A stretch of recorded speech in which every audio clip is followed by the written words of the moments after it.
Do you feel like you lack confidence, self-esteem, and you constantly let fear hold you back in your life?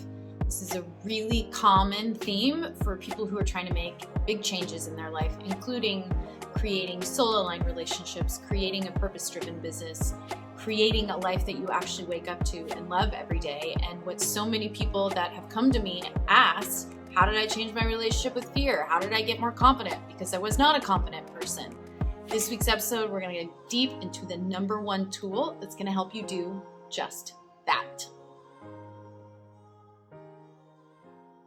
Okay, so let's start with breaking down confidence. So if you would have known me 6 years ago, you would have known a completely different person. I did not have self-belief. I did not have confidence really in myself. In fact, it was so bad that I actually believed that I couldn't live my life without my ex-husband. Like I truly believed if I wasn't with him or if I was on my own, that I would screw up my life. Like that I had no confidence or belief in myself. I had all these beliefs about who I was or who I wasn't, what I wasn't capable of.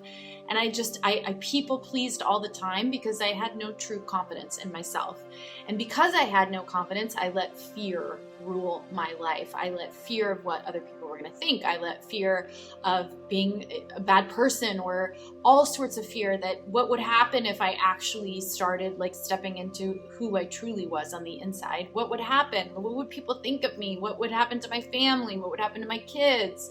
Would people think I was like this or that, or all these fears that go through our mind every single day? And so it kept me in a life that was very small. I was not living in my purpose. I was not living the life that I knew somewhere deep down inside I was supposed to be living. I knew I was always meant to help people. I always knew that. I knew there was something in me that allowed me to help people from a very young age.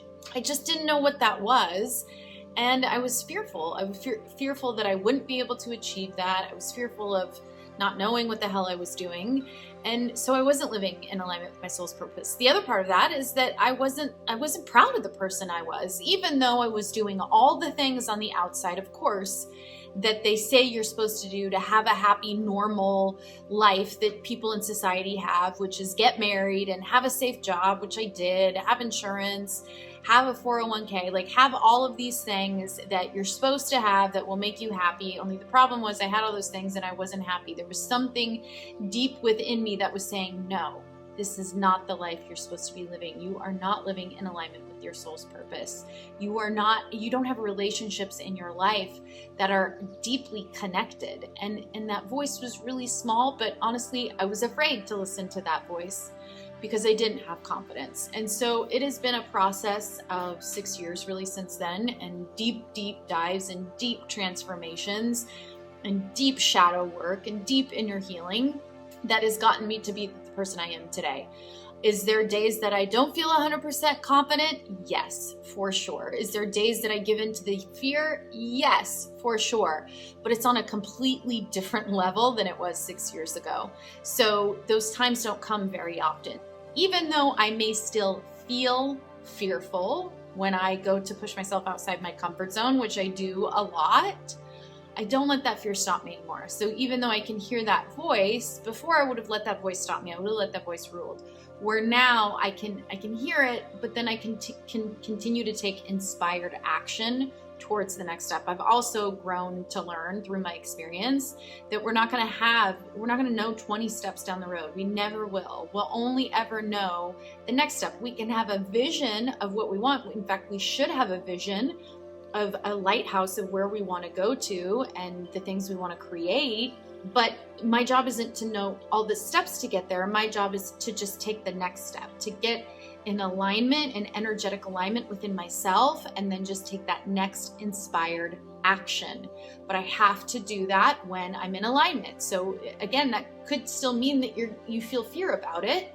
You just don't let that fear stop you, because you have now enough evidence and proof and belief in yourself that you can take that step. When you don't have that confidence, you don't feel like you can take that step, or that you can't handle whatever comes from taking that step. That was me. I felt like I couldn't handle life, that I would just destroy my life and destroy everybody else's life, I didn't have that belief in myself. So once you start to do things that push outside of your comfort zone, that's exactly what's going to build your confidence and your belief in yourself. That won't come unless you are taking those next steps, unless you are pushing outside your comfort zone, unless you're coming up against that fear. If you're not coming up against fear and moving through it in your life, you're not growing, you're not transforming, you're most certainly not living up to your full potential, and you're most certainly probably not living in alignment with your soul's purpose. Because coming up against that fear is a signal that you're pushing beyond your comfort zones. It is a signal that you're moving and you're growing in yourself and in your life. So if you're experiencing that fear, that's a good thing. It means you're coming up against it, you're doing something differently.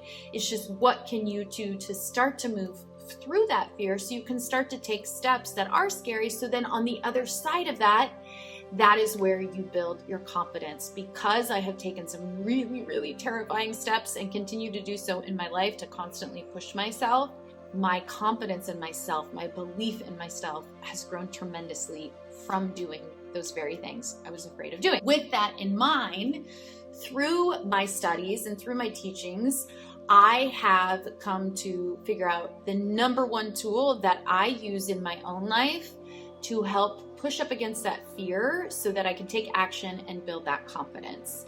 And that actually came from breath work. And so if we think about confidence and we think about will and we think about personal power, that all has to do with our solar plexus. That is who we are as a human identity, the belief in ourselves, our authentic self, stepping into action. The solar plexus is action oriented. And when you're talking about stepping outside your comfort zone to build your confidence, that takes action. You can't just sit and stay stalled. You have to actually move. And so that comes directly from working with your solar plexus and opening up the flow to your solar plexus so that you're able to take that inspired action. And so one of the breathwork techniques that I learned in my Soma breathwork certification training is called breath retention. Now, many other Soma breathwork instructors may use breath retention for a different outcome or a different intention. But what I found in my own life, and like I said, through the teachings and through my experiences and now working with others, is that breath retention can be used actually directly to work with your solar plexus. The reason why is because a breath retention practice is holding your breath on the exhale for an extended period of time, pushing past the comfort zone, meaning we do usually a round of rhythmic breathing for about 4.5, 5 minutes. So if you practice like Wim Hof breath work, it is similar in some ways. Although Wim Hof is just like a steady in and out, this is counting to a rhythm. So like a 4-4 count and to specific music. And so you do that for about 4.5, 5 minutes. You have a count. So it may be a 2-4 count, meaning inhale for 2, exhale for 4, or inhale for 4, exhale for 4. But you're breathing to a rhythm consistently and steady for about, like I said, 4.5 minutes. You could do a 2-2 breathing. And so you're doing that to music. You're doing that rhythmic breathing for an extended period of time. And then you take a big deep breath in and then you blow your air all the way out. So there's no oxygen left in your lungs. Your breath is all the way out. And then you hold your breath on the exhale. And so typically you'll be relaxed because you just oxygenized, you just filled your system with tons and tons and tons of oxygen in that rhythmic breathing. And so for the first like 20 to 30 seconds, you're going to feel really relaxed. Your brain waves actually move to a lower brainwave state. And so you feel really relaxed. Then usually if you don't practice this, then about 20 to 30 seconds in, you're gonna go into a fear response. Now here's the most important thing to remember. There's an alarm system that goes off inside of you that says there's no airflow, and so you need to take a breath. It's not actually the O2 or CO2 levels by themselves. It's because there's no air movement, and it's telling your brain that there's no air movement, that you need to take a breath. When this system kicks in, it's called the fight or flight response, meaning you're going into the fear response because you think you're going to die, right? And so that fear response kicks in. You can actually hold your breath for way longer than you think you can. You can hold your breath for way longer than 30 seconds, for way longer than 2 minutes even. You can do that. It's just your fight or flight, your fear response has kicked in and tells you that you're going to die if you don't take a breath. Now, That same fear response that tells you you're going to die. This is the mechanism in our brain. It's the reptilian part of our brain that is the oldest part of our brain that has not evolved over time. So the only purpose of this part of your brain is to tell you fight, flight, or freeze, that there's danger and that you will die. It's the part of our brain that has allowed us to evolve for thousands of years. So it tells you you will die if you don't fight, flight, or freeze. That same mechanism kicks into place when practicing breath retention. It's no different than if you were being chased, if you were a gazelle being chased by a lion in the savannah, as if you're just sitting there holding your breath, thinking that you're gonna die, but you're actually not gonna die. But it's the same mechanism. So why breath retention helps you increase your confidence and push past these comfort zones is because when that urge to breathe comes, you learn how to push past that urge, meaning you have to learn to calm down that fight or flight response in your brain and continue to hold your breath for an extended period of time. The people that I work with that either take my Breathwork 101 mini-series or that have joined my Authentic Life Blueprint and they've incorporated a breath retention practice into their everyday life. When practicing this, they can hold their breath for up to 2.5, sometimes even 3 minutes before they need to take an inhale. Now, that doesn't mean even sometimes after 1.5 minutes, they're sensing that urge to breathe, but they've trained their body to be able to move past that. It's the same way I've trained my body I experience fear when I'm about to do something outside of my comfort zone, maybe in my business or in even a relationship. I'm about to do that, but I'm afraid. And so the same mechanism that's kicking in is telling me, if I do this thing, if I promote myself on this business, if I do this workshop, if I reach out to this person, I'm gonna die, because that's the mechanism that's going on when you're in that fear response. It's the same thing that's happening. It tricks you into believing, don't do this because you're gonna die, or don't make this investment because you'll run out of money, or do everything safe in your life. Don't leave your marriage, don't start a new career, don't try to go to this retreat, or whatever it may be that you're wanting to do. Don't do that because you will die. And ultimately, if you live in that state of fight or flight for most of the time, it will always be shown in your breath retention practice. So something that I always tell the people I work with is that if they're noticing, even if they've been practicing it for a while, but they're noticing they're having a period of time where they can't hold their breath at all, it's because they're in a high state of stress in their life.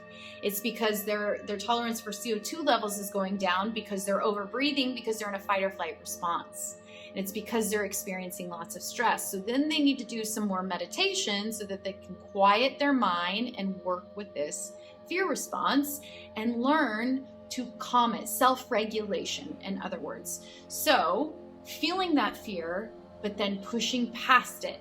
This is exactly what we do in our breath retention practice. There's many physical benefits to a breath retention practice: sleeping better, digesting food better, increasing anti-inflammatories in the system, all sorts of physical benefits that I dive deep into in lesson 3 in my Breathwork 101 mini-series. I have a whole lesson in there dedicated just to breath retention, the physical benefits, the emotional benefits, but most of all, the benefit I'm sharing with you right now, which is really learning how to build your confidence, your personal power, your solar plexus, and to be able to move past that fear response. Because if you have a breath retention practice every day you're going to come up against that fear response. Every day you're going to come up against that urge to want to take a breath. And the longer that you can extend that without taking a breath, number one, you're learning how to feel discomfort in your body without giving into it, which is huge in stepping outside your comfort zones and in confidence. The more that you can learn to be comfortable in that discomfort, you're going to be able to move through things very quickly in life, especially if you're wanting to create a purpose-driven business. If you're feeling the call to serve, as so many do after they have a spiritual awakening, you're going to come up against yourself. You're going to come up against discomfort. And it's how you move through those that really matters. It's not like there's going to be some secret pill or quick fix to you not feeling that discomfort. You're going to feel it. It's just what you do about it after. It's, can you move through that discomfort? Can you sit in that discomfort and be okay with it? And then can you ultimately take inspired action even when that fear response is kicked in and you are terrified? If you're practicing that every day in your breathwork practice, you know what that feels like in your body, Then when you open your eyes and you go out and move into the world and you're wanting to create new relationships, or maybe you know that you need to leave the relationship that you're in because it's not aligned to who you are anymore. Maybe you've had an awakening, some kind of a spiritual awakening, and you know the partnership you're in is not serving you anymore. But again, that fear response has kicked in and you're terrified to do something different because the voice in your brain is telling you that you're going to die.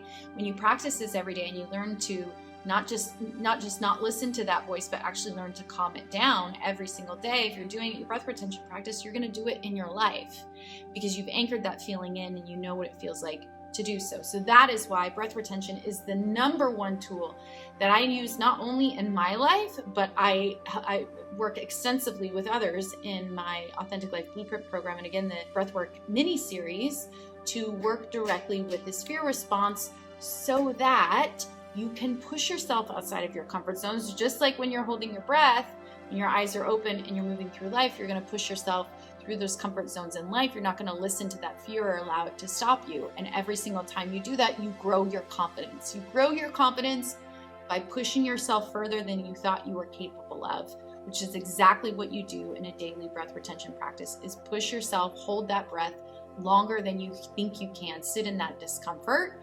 And then the amazing thing that happens when you finally do take a breath and that oxygen moves through your entire body is, number one, you're really, really proud of yourself that you pushed yourself that hard. And number two, you feel ecstatic. You feel euphoria moving through your entire body because of the oxygen. So as I said, there's tons of physical benefits.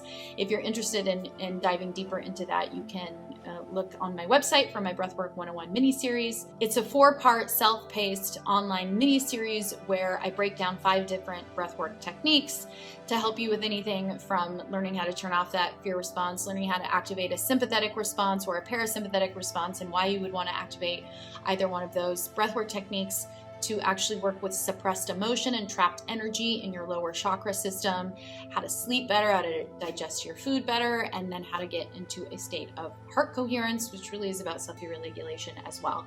So I dive into all of those things in the Breathwork mini-series. The link will be in the comments below if you want to check that out. I do have a daily breathwork meditation on my website as well. If you want to just purchase that, it's $5, and it's one that you can start using every single day if you know that you want to grow your confidence and work within your solar plexus and start pushing yourself out of your comfort zones. The daily dose is a great breathwork meditation to start that with.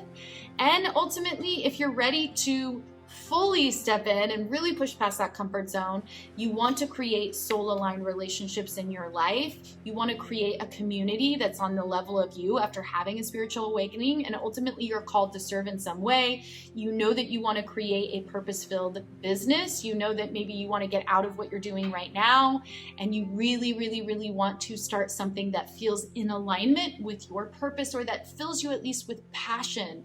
That is what you need more of in your life, is you crave that passion, waking up every day, feeling excited about your life and feeling excited about how you're serving, feeling excited about your work. And that's ultimately what we do in our Authentic Life Blueprint program. So if that sounds like you and you want more information on that, you can go on the website. It's an application-only process because the program is not for everybody. It's for a specific person. So it is an application process. There'll be a link to the application in the comments below, or again, you can go on the website, mhollis.com, and you can find out more information about that program.